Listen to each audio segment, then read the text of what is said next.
What's bonkin', everybody? My name is Tom Marks, and welcome to Take Your Time. I'm joined by the already embarrassed of me, Jonathon Dornbush. Jonathan, hello.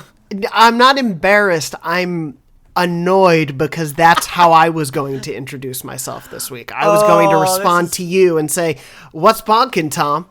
This is real bonkin' embarrassing, isn't it? Oh yeah, it's bonkin' ridiculous. But that's how we get around the censors around here. We'll just use bonkin' now. Yeah, keep it family friendly. All those censors monitoring this channel. It's ridiculous just how much the MPAA weirdly rates us like we're a film. But I don't know why we have to keep going back for the R cut. But yeah. Well, if you are here for the super spicy red band episode of Take Your Time, welcome. No, we're gonna keep it fresh. It's 10 a.m. in the morning, Tom. I know, right? No, this is, of course, Take Your Time, a podcast where we play Persona 5 Royal in real time along with the in-game calendar. And we are already up into May 17th to the 23rd this week, which was last week. It's kind of a mix of a week, right? We got the deadline set for the next chapter of the game that we're going into with the Madarame Palace, and free time began, the palace opened up, and we entered fully into this section of the game. But before we get to that, we do have, as some people might have pieced together from our lovely greeting this morning, our pop quiz answer from last week. So pop quiz, we always ask a question at the end of last week for the audience to answer going forward. Last week, my question was, in one of Ryuji's confidant encounters or sessions or whatever you want to call them, he introduced to, he was greeted by a senpai of his, an old student from Shujin, and he greeted this person with what he called cool new slang he was trying out. And I asked, what is that slang? And it was, in fact, what's bonkin'? Which is coincidentally, for no connection whatsoever, is really incredible. Also, what our new intro for the show is going to be. Yeah, well, what's bonkin'? It's weird I came up with completely on my own with that. It was impressive to say on my part, but I guess it'll be a reference now. It's serendipitous. A couple people did guess. Our very own Barrett Courtney, friend of the show, of course, did send me a cryptic tweet in the middle of last week that just said, "What's bonkin', Tom?" And I was like, I see what you're doing here. We also had a YouTube comment from Mitch who said Ryuji seems bonkin' in his confidant, which is nice way to, guess but not give it away. And then finally also Aaron in the YouTube comment said, I have no idea, but given what a good boy and teammate Ryuji is, his new slang is nice to steal ya, which is, I think, also very good. I like that one a lot too. I would use that as like I don't know, I guess like as a farewell maybe. Yeah, that's good. Yeah, I think so. But we didn't specify, I guess it was a greeting. And True. Also, I don't even know it necessarily, he uses it as a greeting, but, it could be anything. What? Yeah, it's one of those wonderful little weird things. I don't even know if he ever brings it up again. I mean, that's sometimes, I think, the funniest parts of this game are, things that will happen once, and they really, really stick out, but then they're just never brought up again. Yeah. And I mean, last week's Morgana petting with the button matching. Exactly, just, doesn't come up again.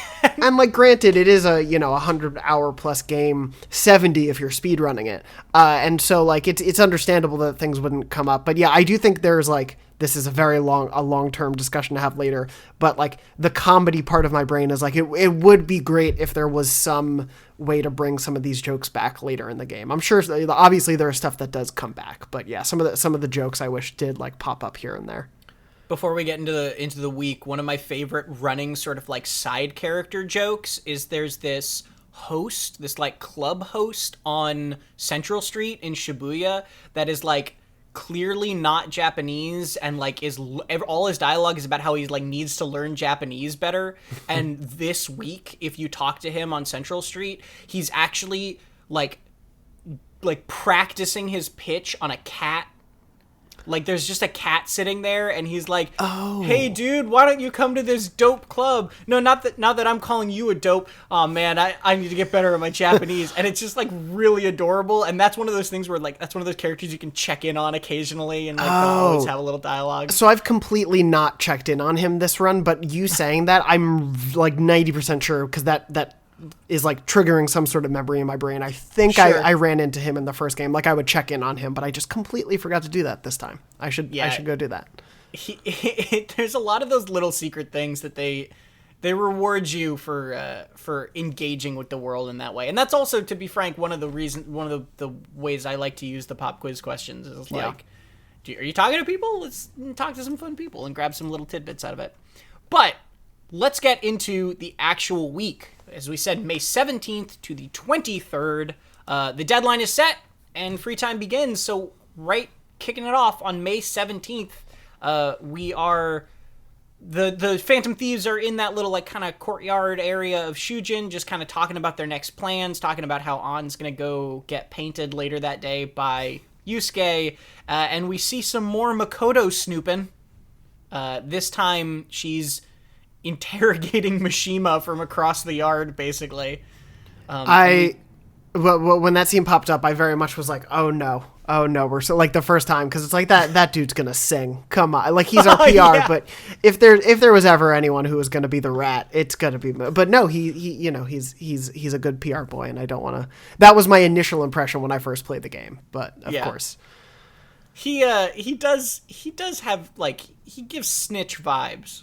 Let's just put it that way. I mean, like, to be fair, he is also the one who just comes up to you and is like, hey, Phantom Thieves, I love you. And it's like, that's why the dialogue option is so funny, to be like, I don't know what you're talking about. Because, like, hey, having these conversations out in the open, not the best move to be having. But yeah, there's a moment like that actually later in this day, too. But the bulk of this day is that the Phantom Thieves have decided to confront Yusuke. When last we left off, the Phantom Thieves had decided to confront Yusuke more forcefully, I guess, about the abuse of Madarame now that they saw it in the palace and the stealing and all that jazz. So they had An agree to go allow Yusuke to paint her, and they're all coming along. Exactly what Yusuke wanted. Yeah, right. And they get there, and this is again one of my favorite moments of like getting a little bit of a glimpse of like who Yusuke actually is, I guess, where they sit down and they're like planning to ask him questions while he's painting, and then he literally just goes into this like fugue state where he just cannot hear them talking even, and is just painting, like focusing on his painting. And they're just sitting there next to him, like, bored out of their minds. Yeah, they're like, and, like, they're even openly talking, like, man, this isn't going how we thought it would. And it's just, like, he's right there, which I respect the candor to be able to just say that in front of him. But, yeah, you're totally right. Like, it gives you a little bit of insight into his, like, I don't know if I want to say, like, obsessive, but, like, as, in terms of, like, what sort of artist he is meant to be portrayed as, he is very much, like, the absorbed by what he does kind of artist. Like, it is very much I could see why this kid would be wanting to learn from a famed painter and, going to live in his humble shack to learn from him, because art is everything for him.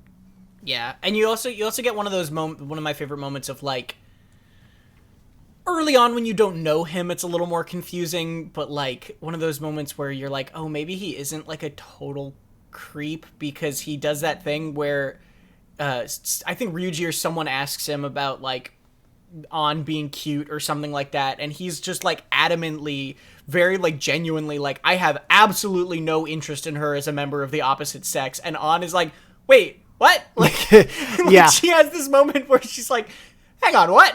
Yeah, it's like, I don't feel qualified to necessarily talk about it. Like, at least my read of Yusuke has always been someone who I guess would lean more toward, like, asexuality. Right. And it's lines like that where, like, he doesn't even necessarily, like, to him, I don't think sex is really a thought. Right. And especially during this case, like, you're totally right. It was like Ryuji who's like, careful, we're watching you if you end up being a pervert. And he's like, what? I am just trying to create perfection in art, and this is like, it's like the he doesn't subject even process to him. Yeah, and it's and I could be completely off based on my, like, thought about him, but yeah, it is a very interesting way they go about revealing that, because I do feel like it is very obvious to think it's going to go in that direction, and it's intentionally so. Yeah, and that's why it's like there are all these moments where like I mean, his character is literally introduced initially as a stalker, right? Like, that is the way you're supposed to think about him.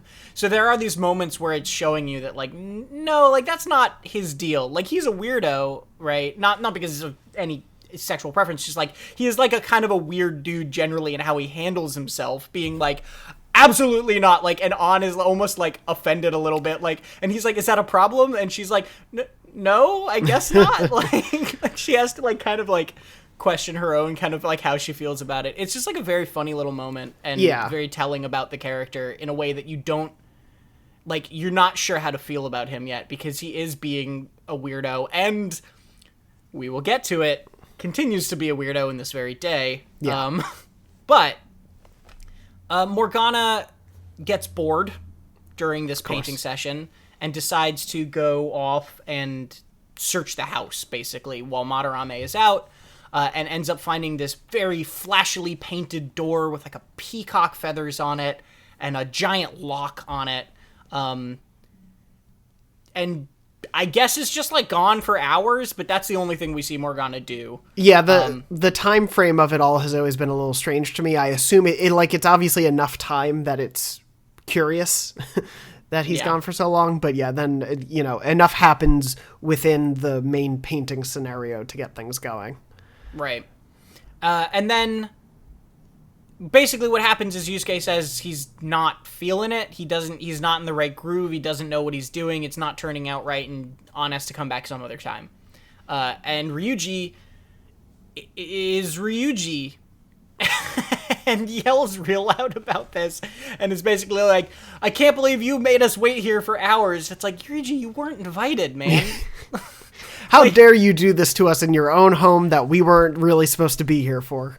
Yeah. Right. It's a very strange scenario, but it's perfectly Ryuji, because like at the end of the day, he is focused on their mission and is just kind of like the reasons for how they got there aside, he's just focused on getting to this next beat, to, finding out the truth, to dealing with these terrible adults, and is just like, what's going on with Madarame? Like they kind of get to the point very quickly with Ryuji. And this one is slanted towards, right, it's like, it's not just what's going on with Madarame, it's like trying to be like, hey man, we know, like, and it's like, it has a different tone than the first time. Yes. Right? Yeah. Where the first time they're just confronting him about Madarame. This time they're, like, really more confronting him with concern for him. Right? Yeah. It's coming across as that sort of tone a little bit more, which I think is an important distinction and kind of allows them to, like, ask the right questions a little bit more. Because On does this thing that's like, hey, you were really off-put by that painting we saw, like, the painting I liked in the Madarame exhibit, like, you painted that, didn't you? Yeah. And, like, that's something that he can't really, like, weasel out of as much with, like, just lying and denying it. Yeah, I didn't write down the specific dialogue, but he essentially, like, he clearly can't lie there, but he doesn't outright admit and go into detail about things, but he sort of, he does everything but say, like, yes, here's the full situation, because he's, right. Like, the shock of it, you're totally right, like, the concerned approach they take is, I think, not just really important in this moment, but a through line to what we were talking sort of at the end of the Kamoshida Palace, where it's like, hey, they have good intentions in what they're doing. Like, yes, they are doing things that are very emotionally invasive and, like, life-changing for many people, hopefully for the better. But what they're doing does cross lines that you're not used to crossing, but they're doing it genuinely out of concern. And I think, as you were saying, like, showing that here is very important, because if it was just them being like, we heard Madarame's bad, tell us he's bad, and that's where it ended, and they're like, yep, he's bad, what, like, where's the tension, where's the, like, personal stakes, where's any of that in there? Yeah, exactly. I mean, yeah, it's exactly that. I won't dogpile onto that, because I think you hit the nail on the head. The interesting thing that ends up happening is that Yusuke basically says, he puts a spin on it that you're not really expecting, which is that he says Madarame has artist block, right? And I and some of his pupils help him out because he's had this terrible artist's block. So we offer our work to him so that he may take it, so that he's not like shunned from the art community or whatever the implication is there of him having artist's block being terrible. And the Phantom Thieves sort of push back on that, but Yusuke sort of doesn't really give them time to debate it, because then he just gets fed up and is like, I'm gonna call the police on all of you. And like, suddenly it's escalated and you're realizing, oh yeah, they're like trespassing in another person's house, interrogating them. This is like, they're kind of on thin ice here. Yeah, and it's showing, I think, like the evolution that we get, and basically like, we're not just dealing with things at their school anymore. Right. Things are taking a further step up. We need to consider all of that. We need to, think about the implications of them being in the real world, going out to do these things to a case that is, as they point out at first, not really connected to them. That I think sells the gravity of, oh, right, we're somewhere else where we shouldn't necessarily, like, things, there are consequences to our actions right now, potentially. Yeah, and interestingly, although, again, we'll talk about this in a moment, or probably next week, actually, but anyway, so suddenly the deadline is set not by Madarame, as it was with Kamoshida, but the deadline is set by Yusuke, saying, and he puts out, and this is where it gets creepy again, but again, like, it's creepy, but Yusuke is sort of genuine about it, but you don't really know this at the time, but basically he says, I'm going to contact the police and report all of you unless On lets me paint her nude. And I literally, in my notes, I have this as, unless On poses nude for him, and then in parentheses, but like only sort of in a weird way. It's like, because he does this weird thing where he gets kind of like, weirdly like, like excited about it, but he's like only excited about like the art part of it. He's not really excited about like it's not about necessarily, like, it kind of seems genuine to me that it's not about seeing On naked. It's about like he wants to create this perfect ideal of art that he has in his head. Yeah, very much so. But that also doesn't matter to like On and the gang, who are like, what? No, totally. It's one of those very weird things where like I think we can say, like, unequivocally, him essentially blackmailing her to pose nude for his paintings, even if his, meaning is altruistically for the purpose of art, is still messed up. Like, it is still incredibly messed up in the sequence. I think part of it comes from him, as we were saying, like, not always knowing the best way to communicate to other people. Like, that's very much, I think, part of his personality as we're introduced to, because he, as you said, starts off by awkwardly stalking to try to, ask On if he can paint her. It is, like, without a doubt, the worst way he could have gone about it. To ask in this way. And it's terrible and it's absolutely wrong. But I do agree with you in the end that, like, I genuinely don't think he is asking because he's like, ooh, I will get to see a naked lady. Like, I don't think that is part of this character. But the scene... And granted, the scene leaves it up for you're not friends with Yusuke. You're like, you're still figuring it out. You've known this dude for 2 days. It's real messed up of him to ask this stuff this way. And it's, it puts everyone, and particularly On, in this strange situation of like, okay, where do we go from here with this? Because that's a big thing to ask a teenager, even if they are a teenager who does modeling. Like, that's, it's crossing a line. That's, Yeah, and luckily he is also a teenager. Like, this is the thing about this, is like, we've talked about it before and we will talk about it in the future, that there are things in this game that are gross, right? Yeah. And they're gross from like a writing perspective, not like it's meant to be gross in the story. This is, I think, one of the moments where it is meant to be gross in the story, right? Like, it is not, this isn't like, I think they frame it correctly as being like, On is furious about it. Yeah. And the others are like, well, we're like not going to let you do that, right? Like, we're not going to like have you go through that. So like, what do we do? I guess we got to change his heart, right? Yeah. Well, and especially, of course, Morgana doesn't want her to go through that. Naturally, if there's anyone in the group who wants to protect Lady On, it's Morgana. But there's a line, I think, in the next day, actually, where Morgana, when they're prepping for the thing, Morgana says that it's not just Yusuke on the line, it's Lady Ann's chastity is also on the line. And it's like, you didn't need to say that, man. Yep. Calm down, you cat. You. Yeah. It's like, all right. Let's not be so overtly horny, my dude. Yeah. So this is an important moment though, because they eventually leave Madarame's house, and they're basically just trying to like figure out what to do, right? And this is an important turning point because the day before they were basically like, well, this doesn't necessarily involve us. Madarame is not necessarily, it's not like Kamoshida where they are directly being affected by this in negative ways. It was like other people's lives. And so they asked Yusuke, and then suddenly Yusuke got them involved, and now it's about them again, right? Now it's about their own safety and security in some way. And so suddenly they have a reason to change Madarame's heart that is personal again, which is important because, you know, they have made this pact of like, we're not going to just do this willy-nilly, right? Yeah. Which again is very important. Absolutely. And then, or I guess we didn't meet her yet, but a photographer comes along who you will later learn is named Oya, but, and is basically also looking into Madarame and like looking for leads. And I love that Oya, this like adult reporter, just like walks up to a bunch of kids outside Madarame's house and is like, hey, you kids know anything about Madarame? And he's like, very like, good job. Yeah, that's journalism 101. Just go up to people and ask, hey, you know anything about that guy? That's that's how you get man on the street interviews. You just hey, what do you think of that thing? And then you get a quote for your story. You get 2 sources, you print. Journalism, we figured it out.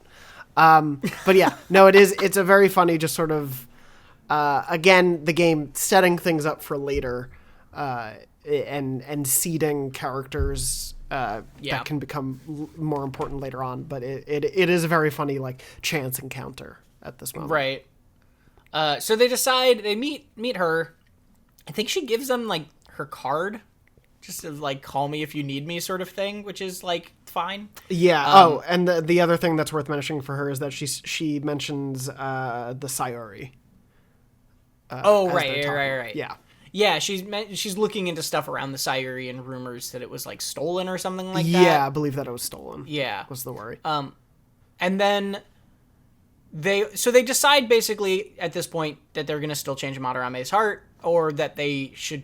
It's probably their only out, more as kind of what they figure at this point. Yeah. And they split up for the night, and when you get back to your house or you get back to Levon, 2 kind of continuing things happen. One, Mishima texts you or calls you, I think it's calls, and is basically like a guy named Nakanohara, who was the guy that you changed his heart that gave you the name Madarame in Mementos.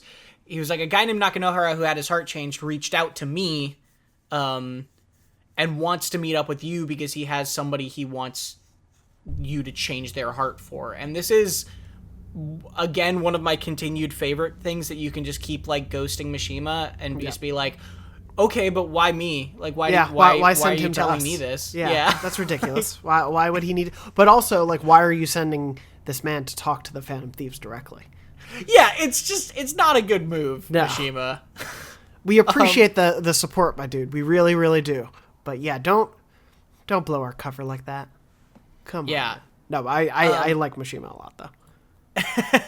And then the other thing you hear is that Ryuji texts you and it's basically like he's been looking into rumors and heard that maybe one of Madarame's pupils might have committed suicide at some point. And so you're finding out that you're getting more and more indication that this is like something you should be looking into more. And then you get the evening to hang out and watch TV or do whatever you want to do. But that's the last kind of like story beat before the next day. Yeah, I think it's and there's a little bit, not to jump too far ahead, but it's very clear within the next day when they talk about things that like the student who committed suicide of his very much rings true for An and everything that just happened with Shiho, and right. it helps to again just further cement both the personal stakes, literally, like, for their involvement in the story, and also their emotional stakes for why they continue to care. Not that they wouldn't care, obviously, about a student having committed suicide of his, but it finds ways to further connect it to their story so far, and I think the way the game does that throughout the whole story really is usually pretty well done. Yeah. Yeah, it ties them in more, and that's the part that was, I guess, literally a day ago missing a little bit, right? Was like that, their personal involvement. Yeah.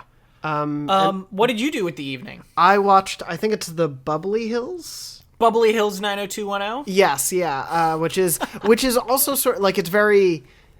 It both satirizes that, but also feels like it's satirizing Laguna Beach and, like, the reality side of it. Like, it kind of feels like a combo.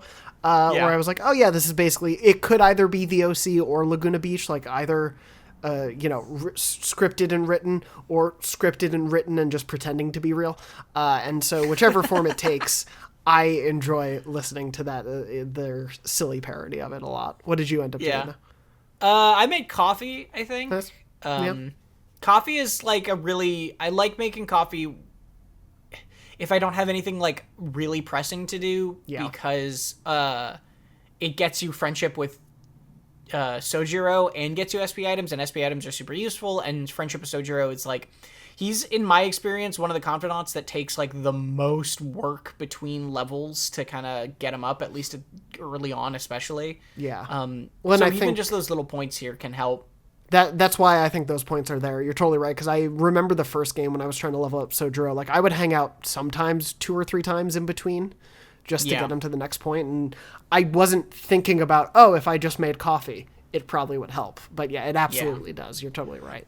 But also, I think, and commenters, correct me if I'm wrong on this, but I believe in the base game, because there is a point where certain confidants will kind of be like, capped until later in the story at certain times. Yeah. And in the base game, I think that there was no clear indication that there was a cap on Sojiro, if I remember correctly. Okay. Like, you could just keep hanging out with him and those points would build up, but it wouldn't ever stop you. And I think in Royal it will actually stop you once you hit a certain level with him. Okay. I might be wrong about that, but I seem to remember that being a distinction between the two, of why sometimes it would feel like you could just pump 1,000,000 points into Sojiro in the base game and it wouldn't do anything. It makes sense, though. Yeah. But again, I might be misremembering that, but I think that was the way it handled. Yeah. Moving on to May 18th, we have a bit of a story thing at the beginning.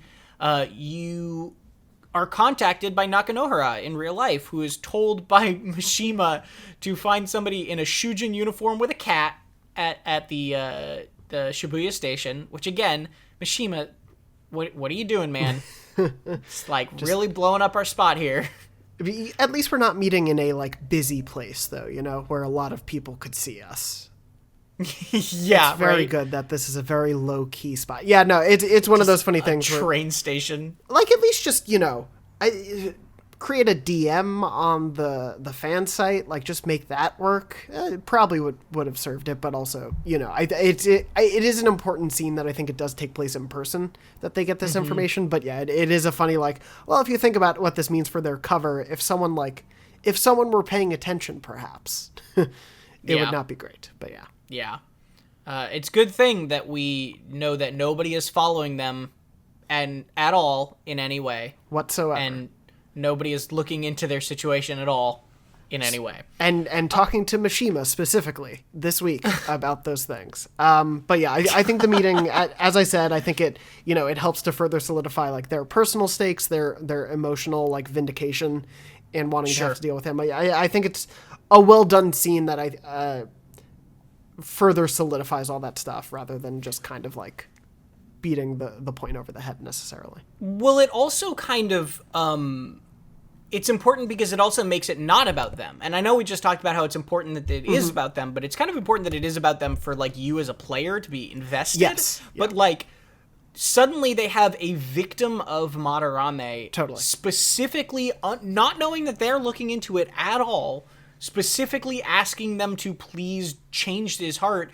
because Yusuke is trapped there, and he's worried for Yusuke. Yep. So now they know, like, he's Nakanohara even says, like, I asked Yusuke why he doesn't leave, and he said, if I could, I would, right? So now we have this perspective of, like, oh, Yusuke isn't happy there, but, like, is trapped pretty much in his own mind, and, like, he can't leave kind of mentally because he can't leave.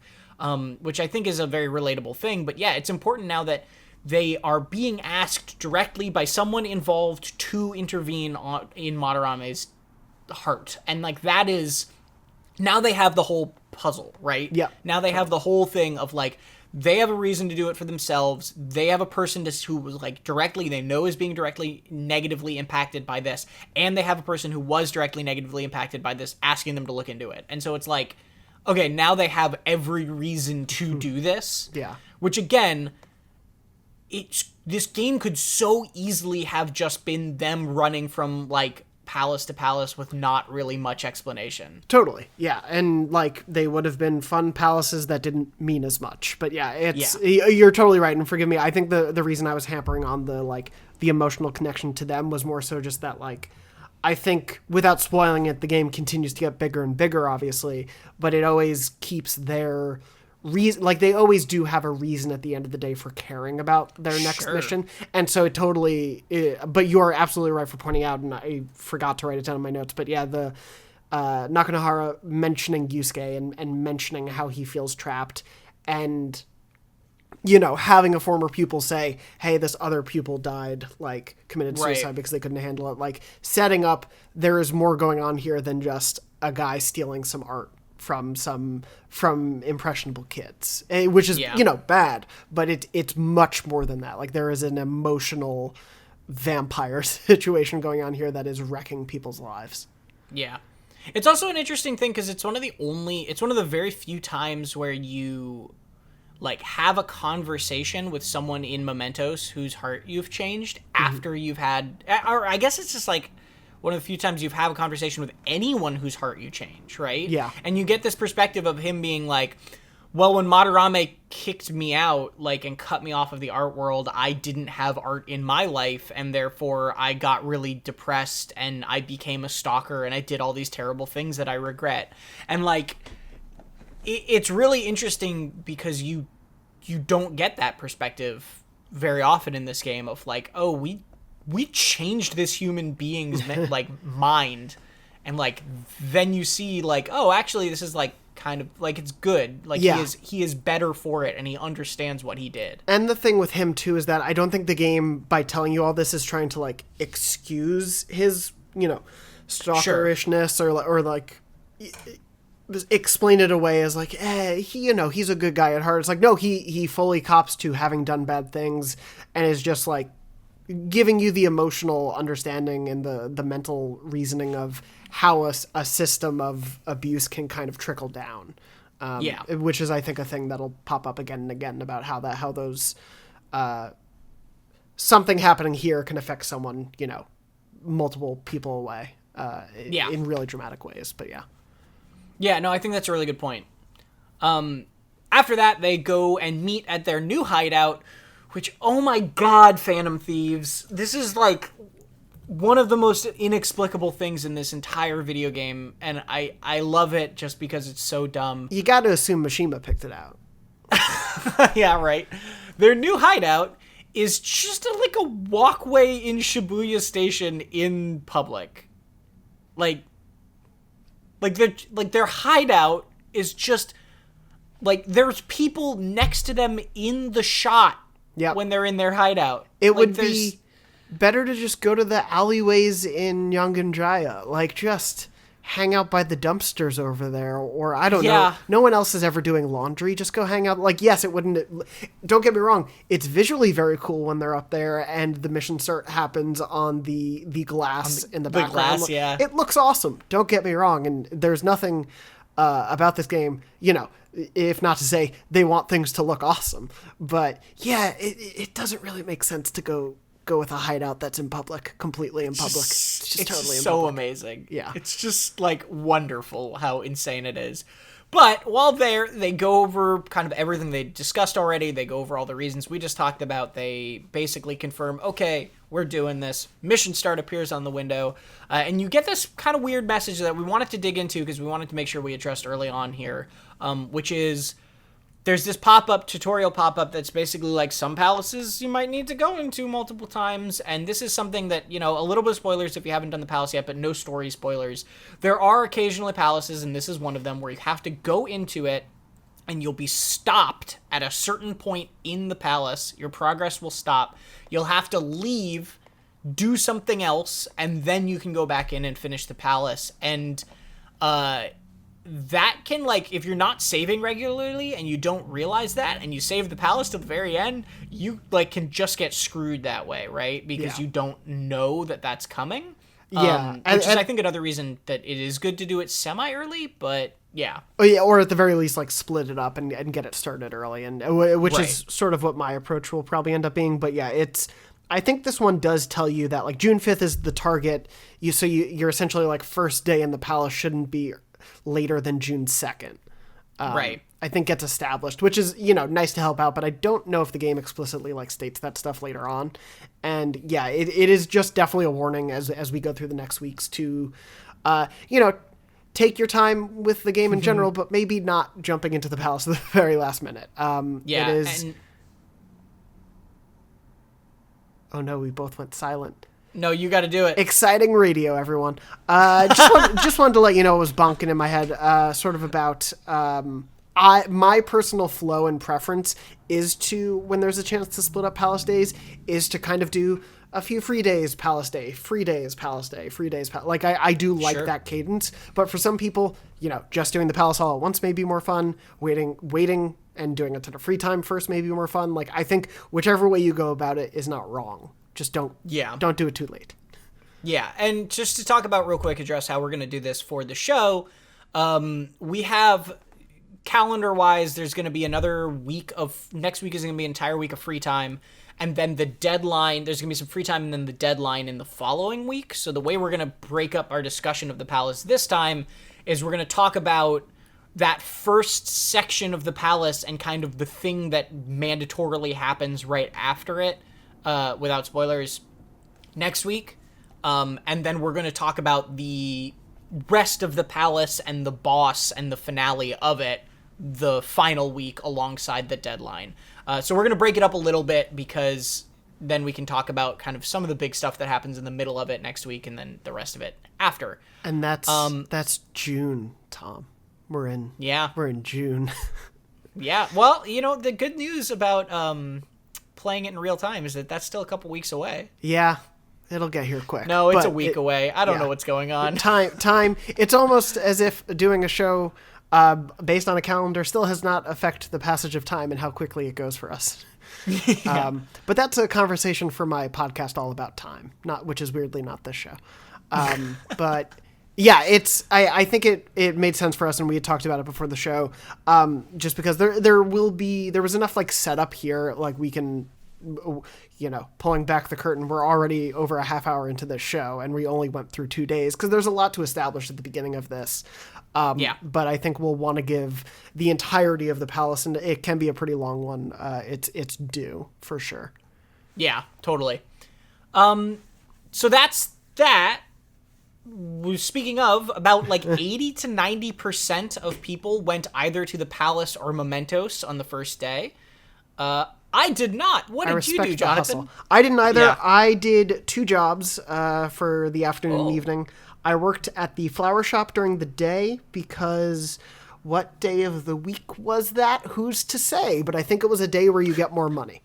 So I want to say it was a Wednesday.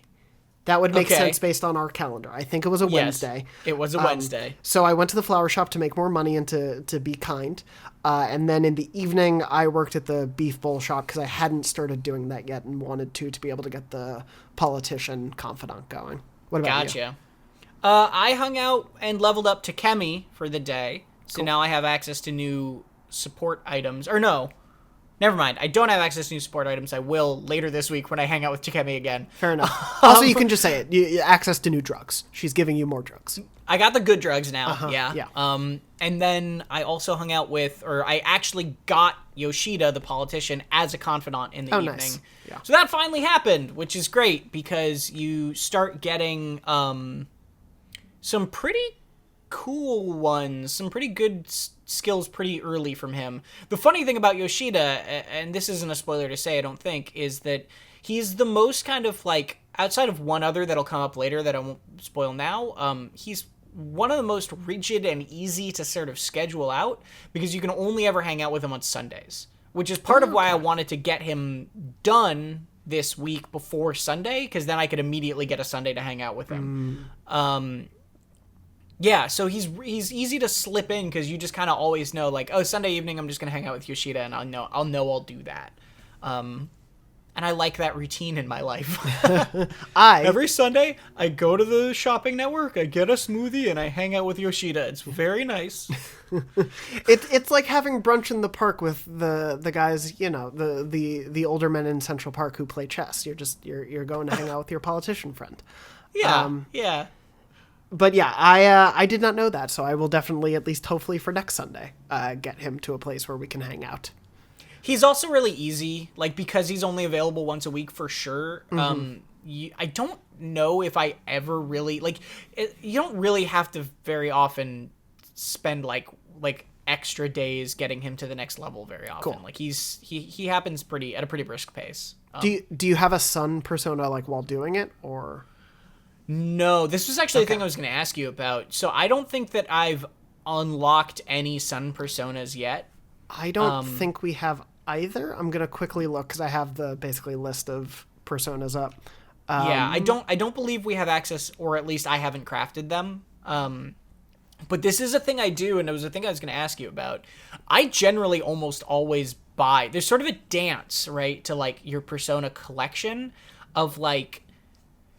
I almost always buy a persona if I don't have one of the confidant because it does get you so many points and they're expensive, but like, man, are they worth it to just like get just so many more confidant points when you're having those dialogue choices with people. Oh, absolutely. I'll allow it in the first couple of weeks because sometimes it's just like the reality of when I've been to the palace. But if I don't have a persona of their type, like I just won't hang out with people. Like I very much, it's so, especially for first time players, like I cannot express how important it is, especially if you're using like a guide to look up the right answers and whatnot, and you want the most points, like if that's why you're doing it, have the persona because it really does only help, especially to erase some of the in-between hangout times that you'll need, which are valuable time you could be using, you know, elsewhere, which is not the greatest way to look at friendships in real life. I understand,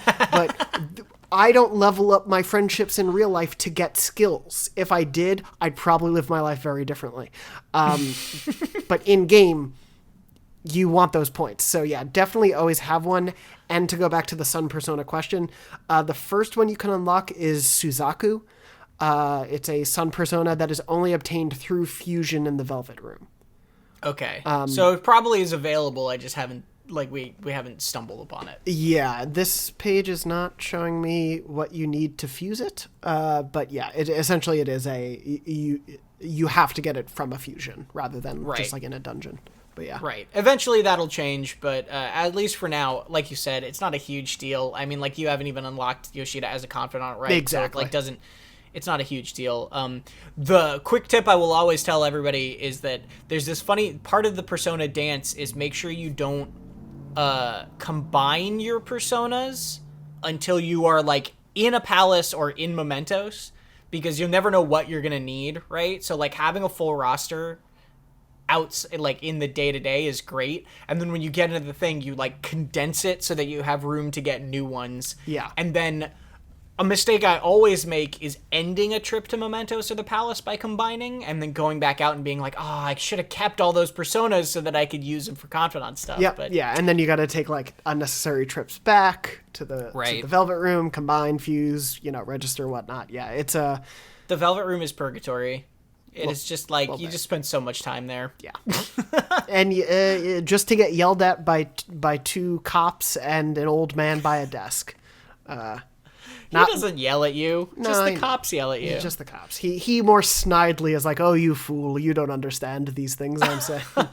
Yeah. But yeah, that was that day for me. Cool. All right. So moving on to May 19th then. Since neither of us, so Yusuke kind of yells at you in the train station to start this thing. He sort of gives you attitude of basically just like, this is very serious and I will call the police, just like putting the fire under you again a little bit. And then you just get free time.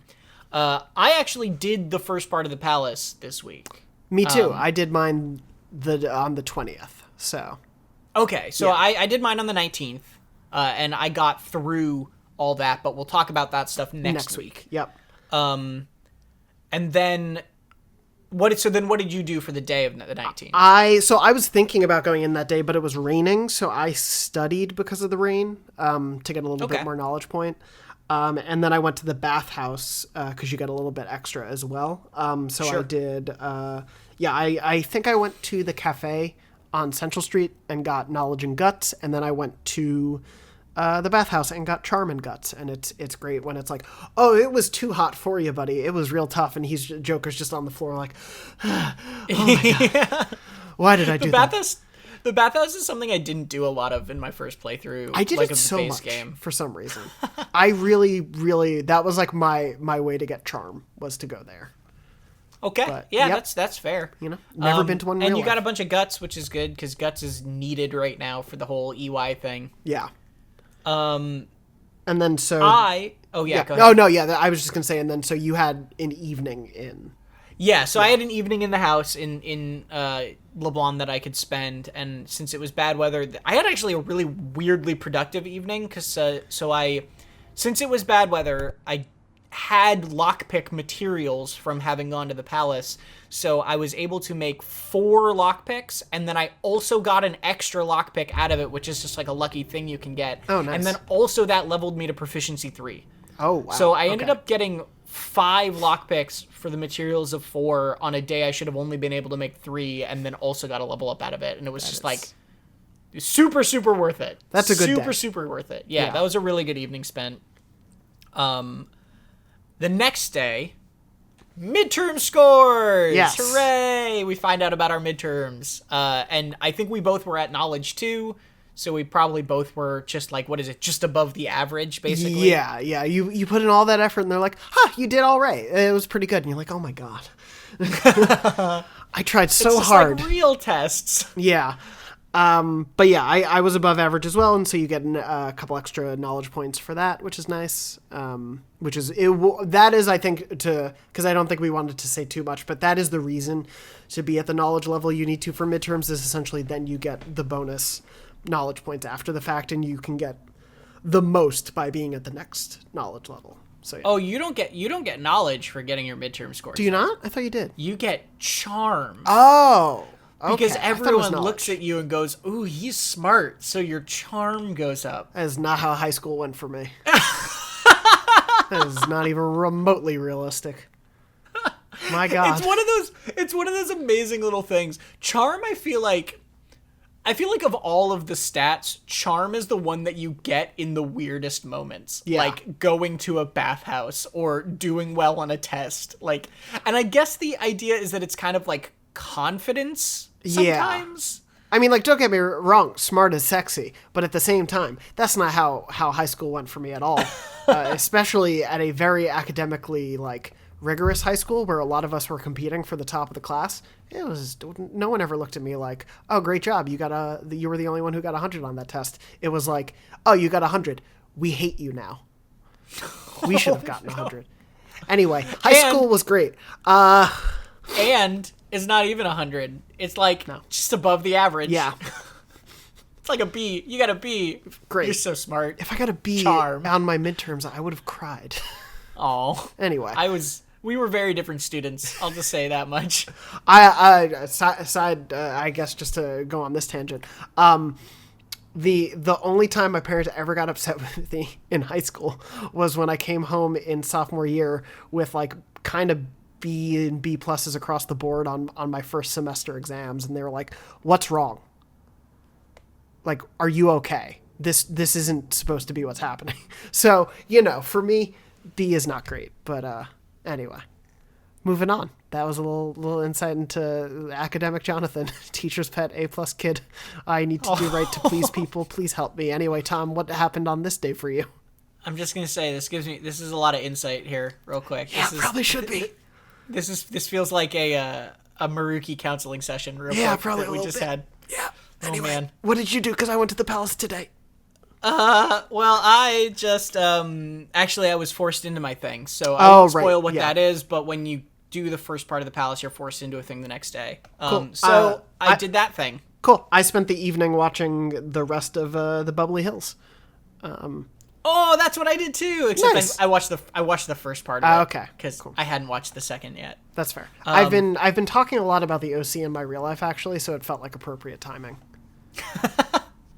Are you going for charm for a specific thing, or are you just doing charm? It just seemed like it was I kind of like just rotate in what I'm focusing on, so there's no like real rhyme or reason to when I'm doing like those Fair things. Enough. It's more just like, oh, that was the DVD I took out. Yeah. Especially for things like that, I kind of just like roll the dice and I'm like, I'll get this one for now.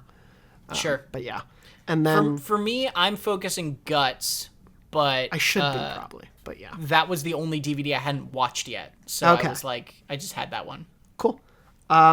And then, yeah, I guess since I'll be shorter the next day, I made lockpicks the evening that the story thing happened for me on the next day that I was locked into. So this is now May 21st. Yes, yeah, just to like get it out of the way on my end, I just, quickly blew through that pretty much. Cool. So in the morning of this day, you get to read on the train, which I read the magazine that I picked up from the bookstore called Medjed Menace, nice. Which... Remember that name. It'll come back. Yep. I finished The Great Thief. Ooh, Great Thief. Okay.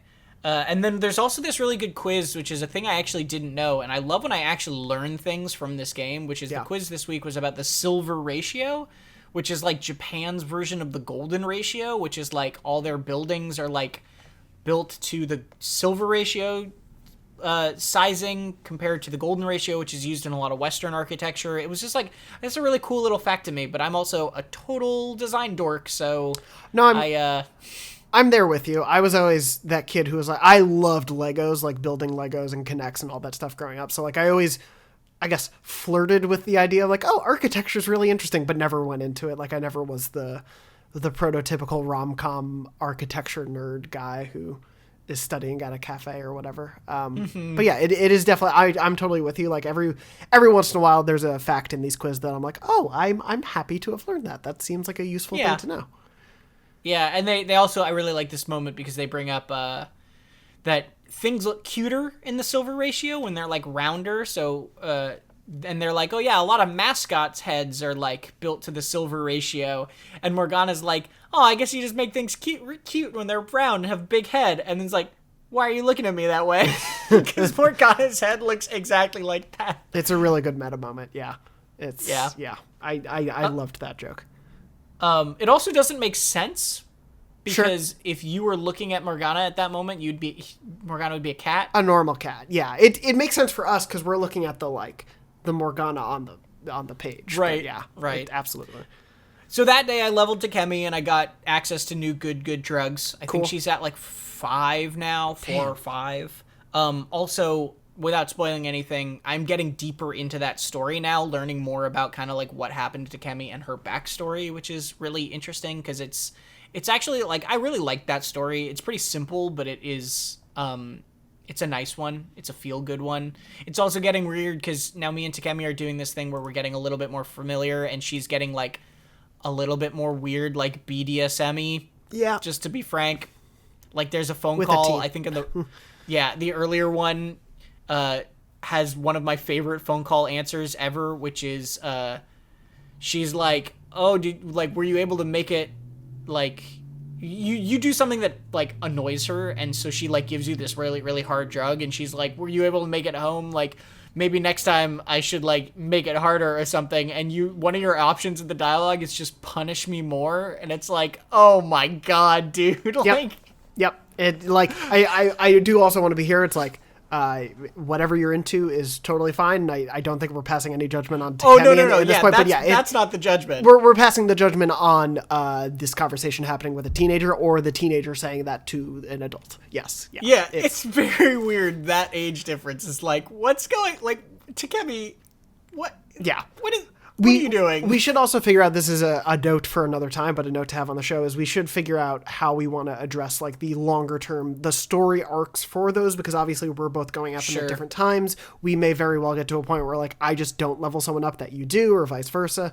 We'll probably want to figure out how to like address those, especially once we have guests, because I'm assuming their guests that we have on will probably like gravitate towards certain confidants more than others, but yeah. Sure. Yeah, if you have any ideas for that, let us know in the comments. Yeah. Then that evening of May 21st, I did the Big Bang Burger Challenge. Oh. Yeah, so the How'd Big you Bang do? Burger Challenge, I did it. I completed Nice. it. Wow. So the Big Bang Burger Challenge is the thing that you can do a couple times. It's cheaper in the evening, which is why I did it in the evening. Yeah. And if you... I can't remember the exact stats you need. You certainly need some combination of, like, stats being at a certain level. I won't spoil, I guess. Also because I don't remember. And when you do complete it, you get one of every stat except kindness, and then you also get a charm, like an accessory. So it's like, and you can do that a couple more times as you level your stats up more. So it's a really valuable use of time if you are like ready to do it already, right? Otherwise, it just gets you guts. Yeah, I am nowhere near it, and in my first time playing the game, when I was really bad at managing my time, I was so low on guts toward the end of the game that I just kept going to have the Big Bang Burger and not finishing it so I could get my guts up. That was like the only thing I could think to do at a certain point. Yeah. But yeah. Well, managed to do that. Moving on to May 22nd, we are on the Sunday. So there was the shopping channel, which I bought the outdoor kit or something like that, which just basically gives you a bunch of elemental attack items. I think I did really too. Nice. Yeah. And then Smoothie was kindness this week. And I spent the day hanging out with Ryuji just to like get some points up. Okay. And it was the first time I was able to do a thing, which is he asked if we wanted to go hang out somewhere, and I was like, yeah, let's go get ramen. And we went to the ramen shop and hung out. Nice. And I got the decorative bowl item, which is the first of my room decorations. Oh, awesome. That's great. So for people who don't know this mechanic, if you do free time just like hanging out with someone that's not going to get them a confidant level up, you can occasionally invite them to go to a location that you've unlocked. And obviously we haven't unlocked many locations yet. But I had unlocked this ramen place with my previous Ryuji thing.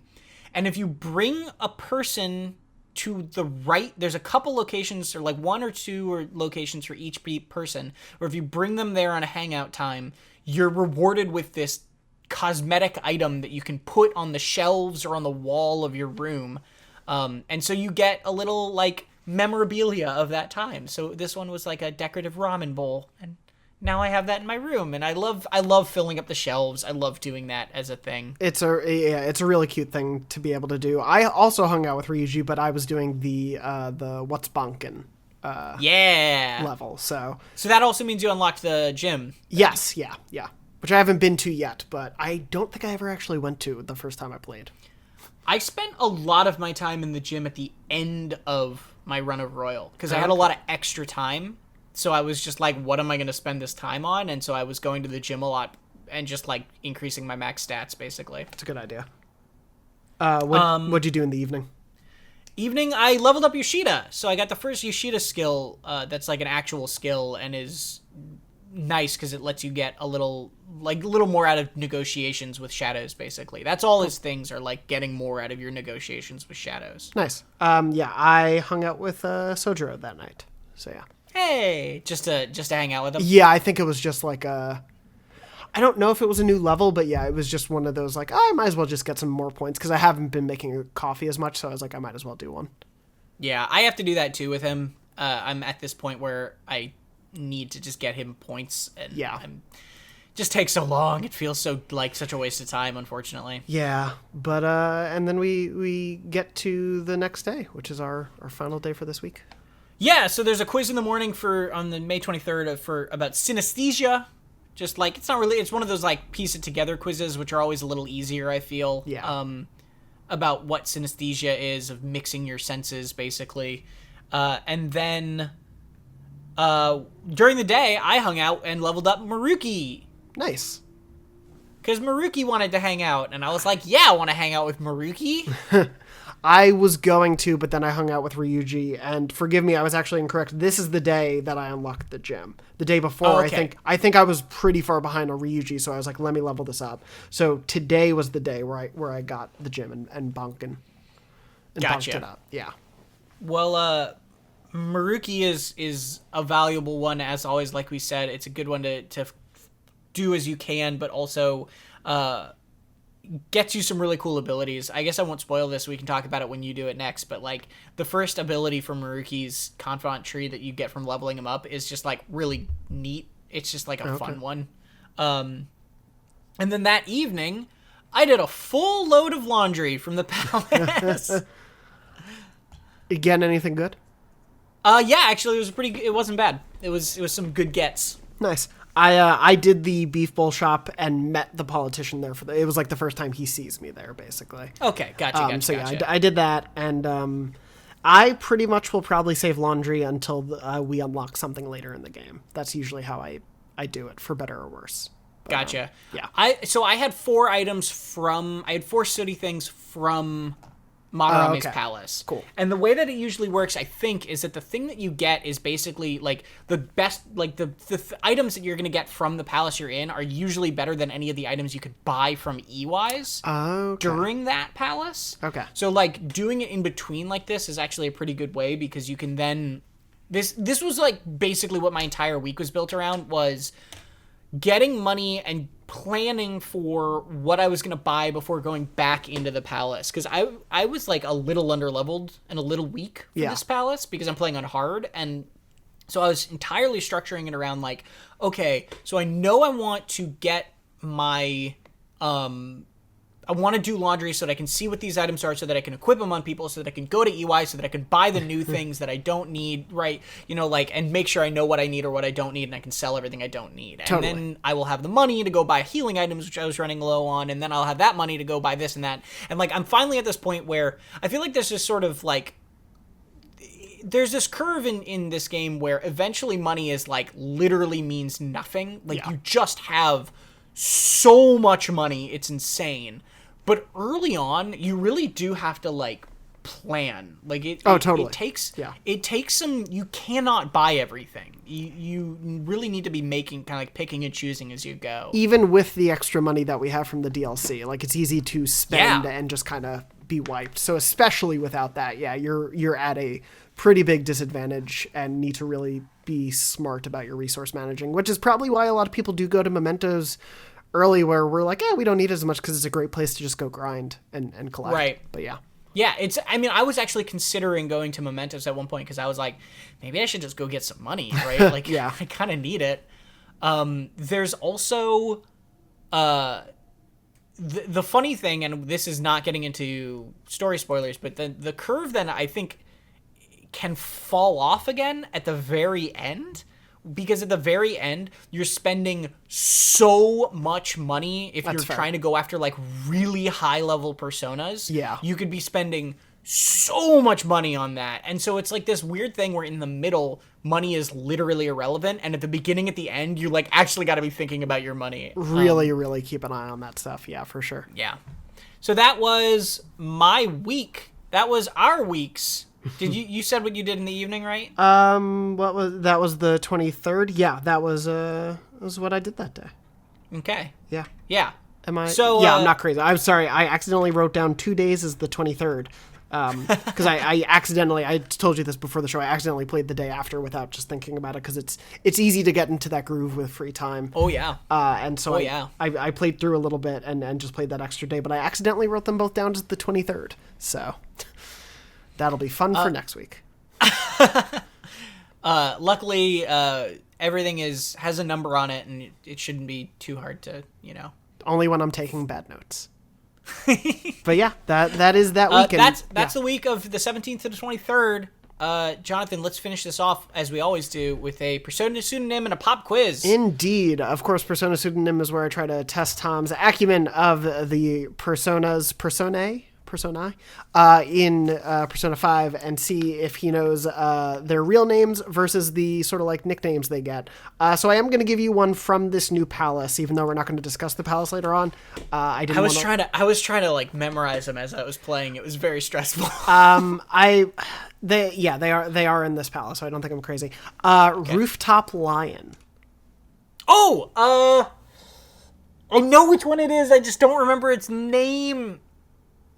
It's not Shikioji, because Shikioji is the paper guy. It does start with an S. I'll give you that. Oh, I know this one so well too because they bring it up a lot in Strikers. Oh, it's got a lot of vowels in its name. Let me know when you give up, when you tap out. I know it's the yellow pink lion dude.